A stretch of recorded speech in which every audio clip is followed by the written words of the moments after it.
નમસ્કાર મિત્રો, સ્વાગત છે તમારું યુટ્યુબ ચેનલમાં. આજે આંધી, વંટોળ અને વાવાઝોડા સાથે ગુજરાતના 3 જિલ્લાઓમાં વરસાદની આગાહી કરવામાં આવી છે. એ વિડીયો અંદર વાત કરીશું, તો વિડીયોને છેલ્લે સુધી જોતા રહેજો અને ચેનલમાં નવા છો તો ચેનલને સબસ્ક્રાઇબ કરી લેજો. વેસ્ટ ઇન્ડિઝ દબસને કારણે છેલ્લા 3 દિવસથી રાજ્યના વાતાવરણમાં પલટો આવ્યો છે.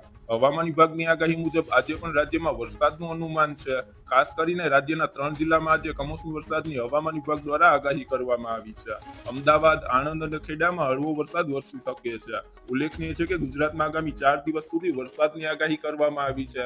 હવામાન વિભાગના અનુમાન મુજબ આજે કચ્છ, ઉત્તર ગુજરાત, સૌરાષ્ટ્ર, દક્ષિણ ગુજરાતના કેટલાક વિસ્તારમાં છૂટોછવાયો વરસાદ થાય તેવી સંભાવના છે. હવામાન વિભાગના અનુમાન મુજબ 17 મે સુધી દક્ષિણ ગુજરાતના કેટલાક જિલ્લામાં સામાન્ય વરસાદ બપોર પછી રહે તેવો અનુમાન લગાવવામાં આવ્યો છે.